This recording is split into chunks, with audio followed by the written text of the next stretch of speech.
lot of times it just goes black. Oh, bro, you talk a lot of shit, eh? Go, Mana, go! It's always fun to get over the line. Even the cops are honking. We'll flip and direct and free ball the shit out of them. We'll go out there and die for each other. Stop the game, Red! It's electric. It's electric in Quincy, Massachusetts right now.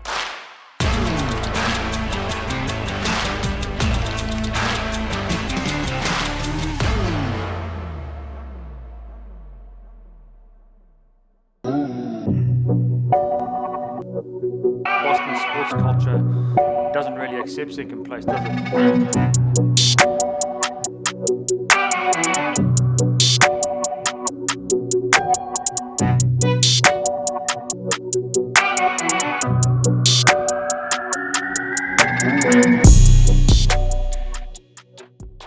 The New York-New England sports rivalry speaks for itself, but these are two teams that when they square off, man, is it fun to watch. New England's been breaking records with wins this year. New York is 8-1 on the road. All signs point to that this should be an awesome contest. New England host their first ever playoff fixture facing their rival New York in what promises to be a bruising Eastern Conference final. As tight as a boxer's glove, some would say. Wide ball. Milan turns it to Walker back in the inside. Boating Walker near the line. Walker is over. He's a wizard. And New England score the first try in this Eastern Conference final. It is outstanding from the men in red. The last game against New York was really a tough one to take. I mean, it's one of our bitter rivals. 70 minutes, I think we were still 10 points ahead. And you know, sometimes things like a yellow card and a couple little decision-making errors go against you. Walker with a lovely step. Walker on the outside, looking to go himself. He puts a stab in and gets crushed as the ball sits up for Fussy Fuatai. Walker's down injured. The most bizarre scene we've seen, it's a yellow card for Regan O'Gorman, who put his shoulder in. Moments later, New York put their shoulder in, Bodie Walker on the ground. Oh, this could be a huge moment in the game. Nobody likes to see anyone injured, but right now, if you're a Free Jacks fan, that man in particular, he's put all 16 points on the board. So to have him on the ground with 7 minutes to go in your Eastern Conference final is not a good position to be in right now. It's going to be too much for New England to come back to score 8 points with the clock ticking down. 4, 3, 2, 1. Andy Ellis kicks it for the touchline, and that is it. It's one of the greatest days in New York franchise history. A moment to savor for everyone involved. They've produced enough to defeat their arch rivals New England away from home. There's a lot of pain that goes into what you experience, having prepared so much for that season and getting to that last game and kind of tripping up at the final hurdle. Last year didn't end great for us. We had such a good run. Our hopes were real high. We were full of confidence. Yeah, we just fell short. I think a lot of people expected us to win. And I think a lot of people expected, like, within the team to win. And right after, well, everyone was pretty upset about it. I just think there was a lot of motivation for this year and a lot of guys coming back, I think. Take whatever time you need to get over this, okay? Whether it's 5, do your thing, but once you're finished, get around each other. We spoke about love, we spoke about care, it stays. It doesn't change. The memory you'll remember, all is not lost. Let's have 1 hour next year and let's get excited for that shit. I've got some to learn today. Happy days? Yep. Good work. For me, I just don't think we were ready for that yet. I think from a leadership perspective, from a game management perspective, I just think we were a team that was still building, and it probably came too early for us. I think is when we look back. It hurts, but I think it came too early for us. Enjoy it, boys. Look after my man Wax. Yep. 48 hours. Get this weird feeling out of your boys, just enjoy it.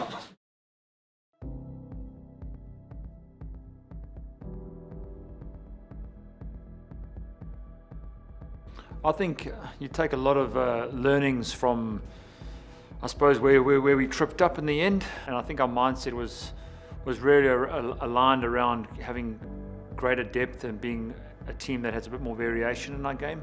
I felt that I think it was always the plan last year to be really an effective team. I think year 2, create more depth, be a bit more progressive in how we play, add a few more things, and I think that's really the biggest thing for us, is to prove that we can be a sustainable force in this competition. And that's what it's ever been, and we've always been about, you know, not just building a team, but building a club. And building a club means sustainable success, being sustainably competing for championships every year, being in the conversation. A big effort went into building out the depth of our playing group, which you've seen this year. I think we've got a really well-rounded group of players here. And then same with the staffing unit too. So in regard to our S&C department, physical performance, it's an area where we can get so much pay just with consistent systems week to week, and really maximising the efforts and what we're able to get out of our player group. I think we've built a really broad base of things we want to get through in pre-season, which was different to last year, and I think it puts us on a path that more we can do this year with that. I know for a few of you boys coming into the team this year, like the boys who have been here before are really well connected, and you probably feel, oh man, this is a bit like, you know, there's quite a lot of you probably thinking, oh, this is a bit different to what I'm used to, but it's all based on an acceptance of who you are, right? So the more that we can get to know you quickly, the better. And so that's being open and honest and vulnerable about things that you're enjoying, not enjoying, who you are, where you're from. In New Zealand term, it's your papa, like where your roots are. That's what I want to, like, I don't really want to talk to you about rugby. I'm really interested in getting to know you as a person first, and once we have that connection, then we're sweet, because we'll go out there and die for each other. Last year, we were so happy with how we were going. We won 10 games in a row, MLR record. We qualified for a conference final a couple of weeks before the conference final. We kind of stumbled at the last little hurdle there, and people were generally pretty okay with it. Probably myself included, like, oh yeah, good season, boys. And then I thought about it, and I'm like, no, actually, man, that's not what this place is built on. None of our fans were happy with it. I'm pretty sure our owners weren't happy with it. But we were all kind of like, oh, it's okay, boys, we had a great year, you know, like conference finalists, made the playoffs for the first time, set a new record, there were lots of cool achievements. But we missed the main piece, which is winning is in our DNA. So we have to change that mentality, man. Like, we have to buy into every other professional sports team in Boston that our DNA is winning shit. Okay, and with that comes a bit of pressure and obligation. Let's just own that and walk towards it, eh? I think just the culture itself in Boston, just like you win or you don't do anything at all, like it's win or bust every year, no matter how bad or good teams are expected to be. I think that's like kind of the standard we're trying to set with the Free Jacks, and like the fans are kind of putting that on us, and I think the players are as well, just to like need to win. It's like probably one of our main priorities, to win or bust, and I think no one strives for anything less than winning an MLR Shield. I thought it was most applicable to invite someone who's got a ring from the Red Sox World Series win. What I felt in 2018 when I was with the Red Sox right in spring training, we knew we were going to win the World Series. Like, we knew we were going to win it, like right from the start. And I think it was from culture. I think it was from who we had with us. I think it was from leadership. And I think with this team, I see the same thing right from the start. Like, you can go to the dance with a hot girl, but if you don't dance with her, it sucks, right? So, and that's kind of what we did last year. We went there, and we went to the playoffs, and that was great. But like this year, we don't want to go to the MLR championship. Like, we want to go there and win it. Welcome to New Orleans. A new MLR season has arrived. Our season kicks off with the NOLA Gold hosting the New England Free Jacks. We are Boston boys, and we have a very clear understanding of who we are and what makes things work. If we align to that, we are flipping direct. We know we need to be tug ready, but we are direct.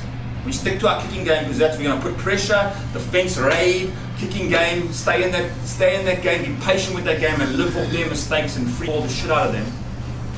And that's who we are. The wait is over, folks. We are underway. They're mauling it. Yeah, they gotta push it over. They can't stop them. And that's it. 3 minutes into your first MLR game here at the Gold Mine for the 2023 season, and the Free Jacks make a statement. But I think scoring in the first 3 minutes against NOLA, in NOLA, first game of the year, just it's good for the energy of the team. Kind of gets guys to unwind a little bit and express themselves on the field, because we do have that bit of separation on the scoreboard.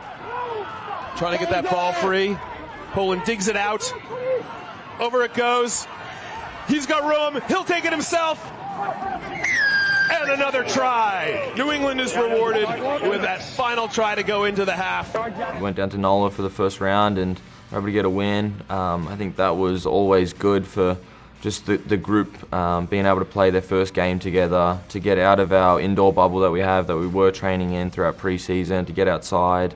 I think the following week we went out to San Diego on a cross-country trip and played a very tough, physical, strong San Diego team, and I think we fell short and we knew that. Some guys, they said from that loss, we're hurting a bit. I think, like I said, talk about expectations. They were probably a bit high, and we, probably got to us a little bit. So, to have a bye week, then going into your first home game is perfect for us.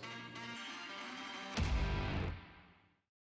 think it builds up the excitement for the home opener being on the bye week, and having those 2 away games. I think kind of the buzz in the city. You're walking through Quincy Commons and everyone, even the cops are honking. You're like, oh, cop honks, what's going on? And they're like, hey, see you Saturday. Like, so there's an excitement around it, which is quite unique. I think the marketing team, our social teams have done a great job kind of marketing it and making it an actual festival rather than just a game. We see rugby, sports in general, but really rugby, as a perfect tool to bring communities together. And music is a part of that, good food is a part of that, good drinks are a part of that, bringing the community together to have those experiences together. Watch awesome rugby, having community rugby going on all day so that people can see that pathway and have that experience together. I think that's really, really cool. There'll be a lot of people here today who hadn't experienced rugby 2 years ago.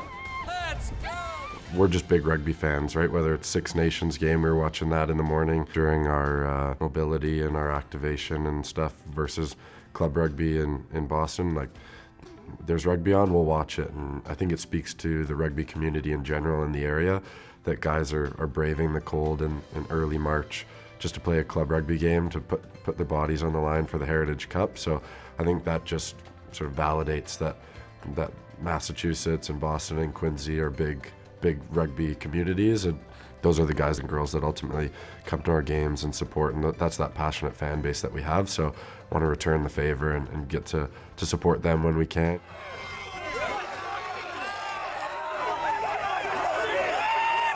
There's this real sense of energy and excitement before a game, eh? And I think that speaks to the entire organization, and you get to feel that when you come to the ground, and especially here when the fans are locked and loaded in.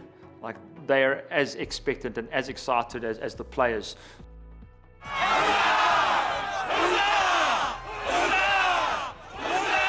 It's so good for the players. I think they just build off that, or just feed off that, I guess. I think the talking's done, I reckon it's just time to get stuck in, we just keep it simple out there. You can enjoy it, eh? Like, Boston's dished up to us a proper St. Paddy's Day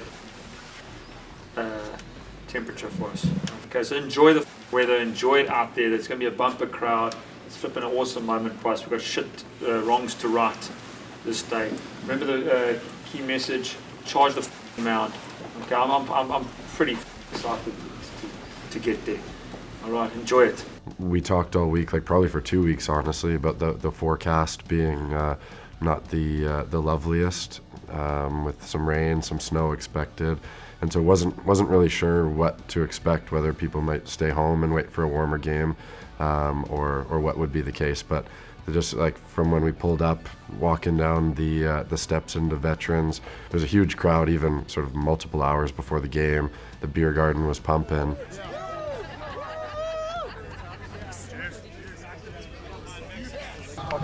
Good shit, eh? Good shit. Nice, boys. Beautiful weather. It's not too bad, eh? A chilly day. The Heritage uniforms for the Free Jacks here honoring St. Paddy's Day coming up. Going the flop, baby. The first home game of this season in 2023 underway for the Free Jack. To Satala. Now works the outside. Beautifully timed kick into the corner. And a try. We're not troubled here, eh, boys? No, boys. They weren't going anywhere until they got a penalty. Patras. The fly half from New Zealand trying to create. Pass goes to the outside here. Malakana. Diving.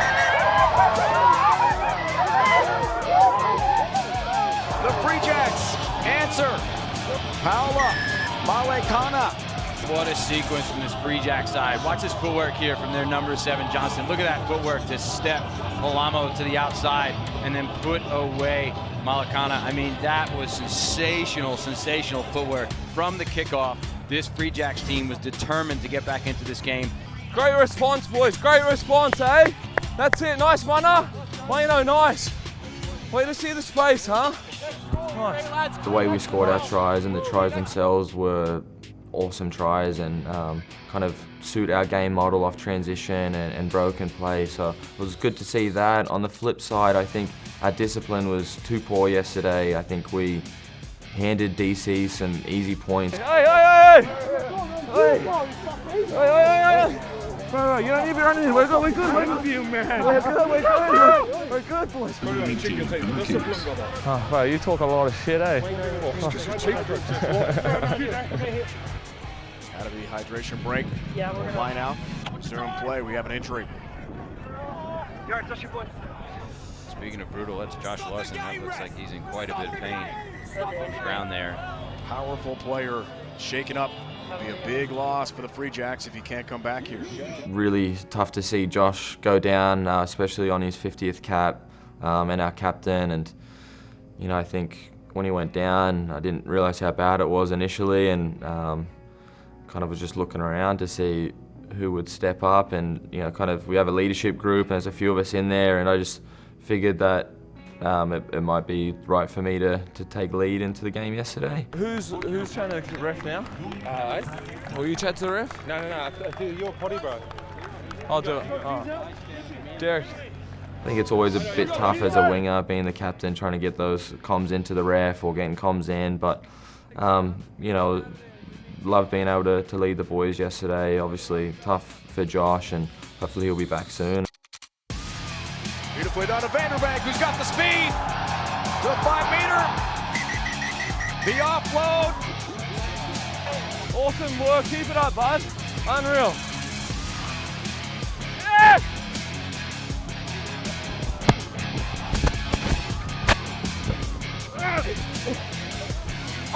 And toward the end of our first half here today in suburban Boston. McDonald. Good passing. 5 more! New England! I'd like to see you later. Let's go! Where did they come from? What a line from Ben Lesage. And how about this? They're playing shorthanded at the final seconds of this first half. That is one of the best tries you'll ever see, I'm telling you right now. But watch this line from Lesage. Changes his angle, splits 1, 2, 3, 4 white jerseys. That's a Canadian international star right there. Let's eyes up, get a breath, and then that'll be half, boys, and we're into the locker room. That's how we can get through our work-ons and stuff, right? And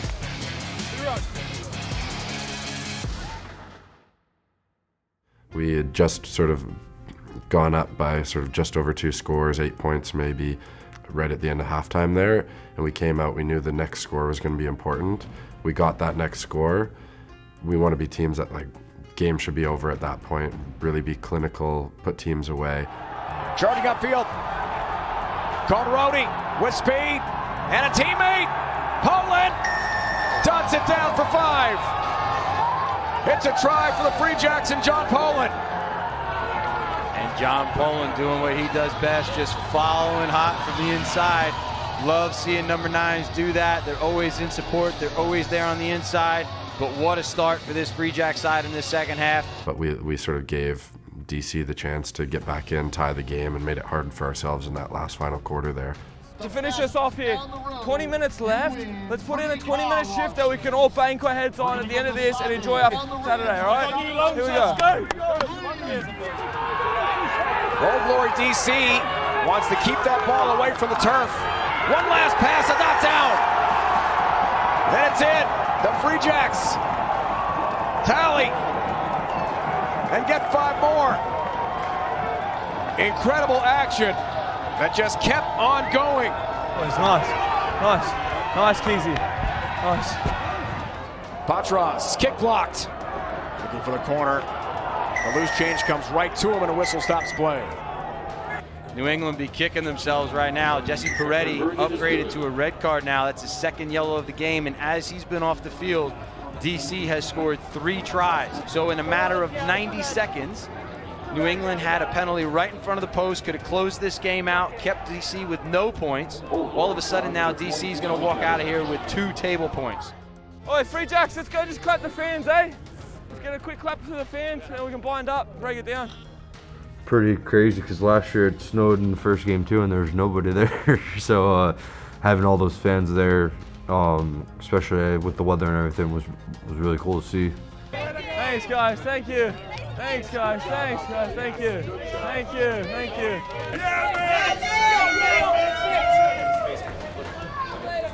What? For a few beers. That was our most ticket sales ever. Woo! And attendance of just over 3,300 here to cheer you on. And it was a new crowd. And I think you guys saw that. There was a lot of people who hadn't experienced rugby before. And so our job on and off the field is to educate them on the values of this game, the experience to be had, and how fun this game is, and the camaraderie that it brings. And so well done, everybody off the field who was part of that, and certainly on the field, you carried the brand forward. And that was great to see, and it was a great start to what can be an amazing and epic season ahead. Connor Keys is upstairs. He's right outside the kitchen. And then Ben Lesage is in the basement with me. And no, it's honestly been awesome. We've been gelling. Heat's a little too high, but we don't know what the issue is because we always got the heat off and it's about 51 degrees in the house. It's 10 degrees Celsius. Like it is cold. We're saying who runs the house and who's the bottom.